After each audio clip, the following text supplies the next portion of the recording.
नमस्कार पिले माने आजिर आमर विषयटी हेउची अरण्य संबळ। एही विषय रे आमे पढ़िबा अरण्यर प्रकारभेद, अरण्य संबळर संरक्षण। ताले चलो प्रथमे आमे आरंभ करिबा अरण्यर प्रकारभेद। कोनोसी अंचलरे थिबा नाना प्रकार वृक्ष, तृण और गुल्म आदि को प्राकृतिक उद्भिद कुहा जाए। उद्भिद, प्राणी और अणुजीव भूमंडलर अंशविशेष। उद्भिद जैवमंडलर अंशविशेष।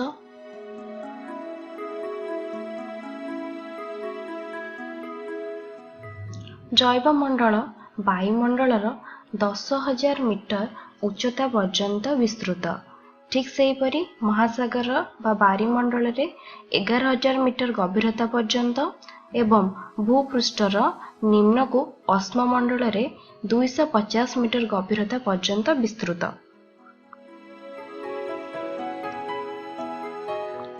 भूपृष्ठर क्षुद्र और बृहत वृक्ष, बुदा गछ, कंटा गछ आदि रहिथिबा प्राकृतिक उद्भिद को अरण्य कुहा जाए।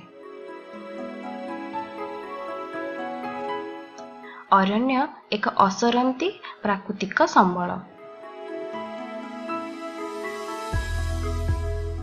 जैव मंडल रे थिबा समस्त उद्भिद, प्राणी और अणुजीव बंचिबा पई परस्पर सह संपृक्त और निर्भरशील रही पारस्परिक सहवस्थान व्यवस्था को परिसंस्था कुहा जाए।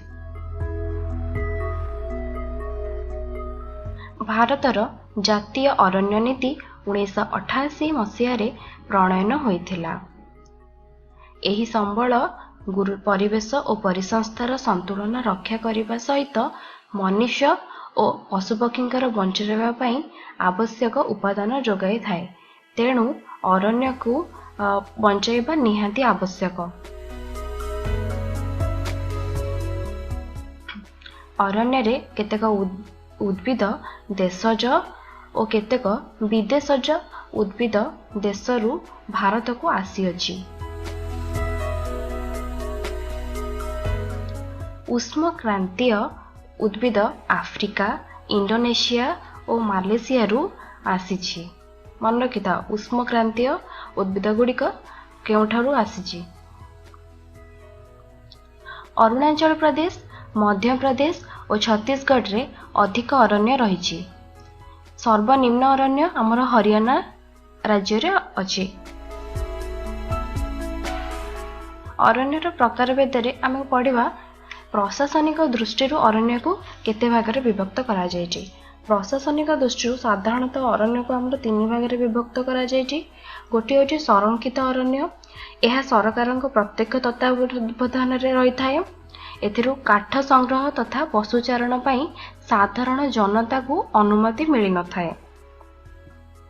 द्वितीयटी होछि सुरक्षित अरण्य। एही प्रकार अरण्य सरकारक तत्वावधान रे थिले मध्य साधारण जनता को काठ संग्रह और पशुचारण पई अनुमति मिली थाए। एवं सर्वशेष तृतीयटी हेउछि हमर अवर्गीकृत अरण्य। एही प्रकार अरण्य रे कोनोसी प्रतिबंधक रही न थाए। यह मुक्त अरण्य। एठारु काठ संग्रह और पशुचारण पई विशेष भावे एही अरण्य को आमे व्यवहार करूचे। ठीक सही परी आमर संविधान दृष्टि अरण्य को 3 भागरे विभक्त करा जायछि। गोटी हेउछि राज्य अरण्य। यह राज्य सरकारक नियंत्रण रे रही थाए। द्वितीयटी हेउछि गोष्ठी अरण्य। यह स्थानीय शासन संस्था जेमति कि आमर नगरपालिका, पंचायत, जिला परिषद आदि द्वारा परिचालित। एवं तृतीयटी हेउछि आमर बेसरकारी अरण्य। यह केतक बेसरकारी संस्था बा व्यक्तिगत संपत्ति भावरे रही थाए।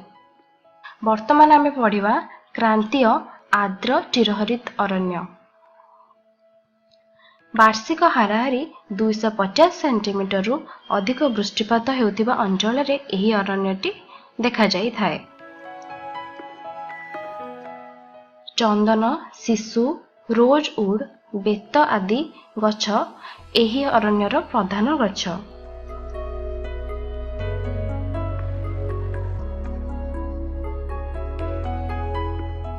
ଏହି ପ୍ରକାର ଅରଣ୍ୟ ସାଧାରଣତଃ ଆମର ଉତ୍ତର ପୂର୍ବ ପାର୍ବତ୍ୟ ଅଞ୍ଚଳ, ପଶ୍ଚିମ ଘାଟ ପର୍ବତମାଳାର ପଶ୍ଚିମ ପାର୍ଶ୍ୱ, ଆଣ୍ଡାମାନ ଓ ନିକୋବର ଦ୍ୱୀପପୁଞ୍ଜରେ ଦେଖାଯାଇଥାଏ।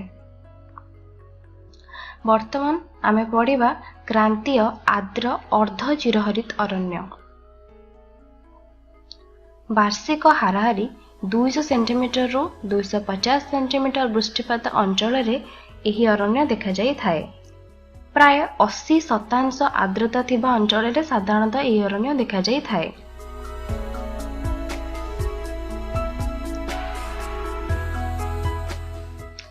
ଏହି ଅରଣ୍ୟର ଗଛଗୁଡ଼ିକର ଉଚ୍ଚତା 24 ମିଟରରୁ 36 ମିଟର। ଏହି ଅରଣ୍ୟର ଗଛଗୁଡ଼ିକ ହେଉଛି କାଜୁ, କଦମ, କୁସୁମ ଓ ବିଜାଶାଳ। ଦେଖିପାରୁଥିବ କାଜୁ ଗଛର ଚିତ୍ର।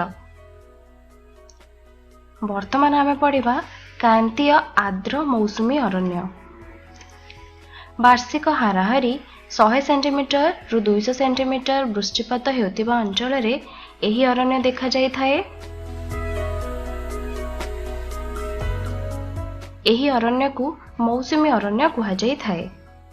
ଦେଶର ସମୁଦାୟ ଅରଣ୍ୟର ଆୟତନର ଏହା ପ୍ରାୟ ଅର୍ଦ୍ଧେକ। ବୃକ୍ଷଗୁଡ଼ିକର ଉଚ୍ଚତା ହେଉଛି 25 ମିଟରରୁ 60 ମିଟର। ବର୍ଷର ଏକ ନିର୍ଦ୍ଦିଷ୍ଟ ସମୟରେ ଅର୍ଥାତ୍ ଗ୍ରୀଷ୍ମ ଋତୁର ପୂର୍ବରୁ ପ୍ରାୟ 6 ସପ୍ତାହରୁ 8 ସପ୍ତାହ ପର୍ଯ୍ୟନ୍ତ ଏହି ଅରଣ୍ୟର ଗଛଗୁଡ଼ିକ ପତ୍ରଝଡ଼ା ଦେଇଥାନ୍ତି। ତେଣୁ ଏହି ଅରଣ୍ୟକୁ ପର୍ଣ୍ଣମୋଚୀ ଅରଣ୍ୟ ମଧ୍ୟ କୁହାଯାଇଥାଏ। ଏହି ଅରଣ୍ୟର ପ୍ରମୁଖ ବୃକ୍ଷଗୁଡ଼ିକ ହେଉଛି ଶାଳ, ଶାଗୁଆନ, ମହୁଲ, ଖଇର, କୁସୁମ ଇତ୍ୟାଦି।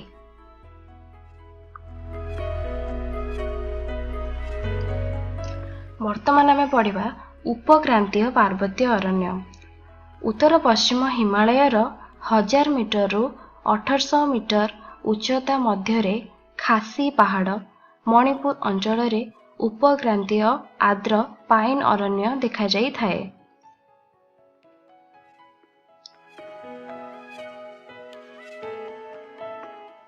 ଏଠାରେ ଚିର୍ ହେଉଛି ପ୍ରଧାନ ବୃକ୍ଷ। ବର୍ତ୍ତମାନ ଆମେ ପଢ଼ିବା ଅରଣ୍ୟ ସମ୍ବଳର ସଂରକ୍ଷଣ। ଦେଶର ସମୁଦାୟ କ୍ଷେତ୍ରଫଳର 1/3 ଭୂମିରେ ଅରଣ୍ୟ ରହିବା ଆବଶ୍ୟକ।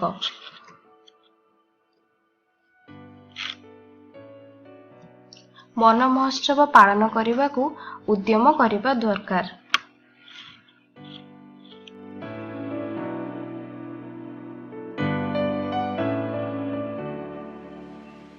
ଅରଣ୍ୟ ପରିଚାଳନାକୁ ସୁଦୃଢ଼ ଓ ସୁଶୃଙ୍ଖଳ କରିବା ନିମିତ୍ତ ପଦକ୍ଷେପ ନେବା ଆବଶ୍ୟକ।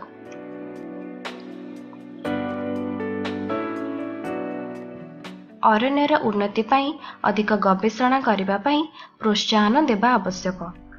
ଏହିପରି ଭାବେ ଆମେ ଅରଣ୍ୟ ସମ୍ବଳର ସଂରକ୍ଷଣ କରିପାରିବା। ଏହି ବିଷୟରେ ଆମେ କ'ଣ ଶିଖିଲେ? ଉତ୍ତର ପଶ୍ଚିମ ହିମାଳୟର 1000 ମିଟରରୁ 1800 ମିଟର ଉଚ୍ଚତା ମଧ୍ୟରେ ଖାସି ପାହାଡ଼, ମଣିପୁର ଅଞ୍ଚଳରେ ଉପକ୍ରାନ୍ତୀୟ ଆର୍ଦ୍ର ପାଇନ ଅରଣ୍ୟ ଦେଖାଯାଏ। ଜୈବମଣ୍ଡଳରେ ଥିବା ସମସ୍ତ ଉଦ୍ଭିଦ, ପ୍ରାଣୀ ଓ ଅଣୁଜୀବ ବଞ୍ଚିବା ପାଇଁ ପରସ୍ପର ସହ ସମ୍ପୃକ୍ତ ଓ ନିର୍ଭରଶୀଳ ରହି ପାରସ୍ପରିକ ସହାବସ୍ଥାନ ବ୍ୟବସ୍ଥାକୁ ପରିସଂସ୍ଥା କୁହାଯାଏ। ପରବର୍ତ୍ତୀ ଅଧ୍ୟାୟରେ ଆମେ ପଢ଼ିବା ବନ୍ୟପ୍ରାଣୀ ସମ୍ବଳ। ଆଶା କରୁଛି ତୁମମାନଙ୍କୁ ଏହି ଭିଡ଼ିଓଟି ଭଲ ଲାଗିଥିବ।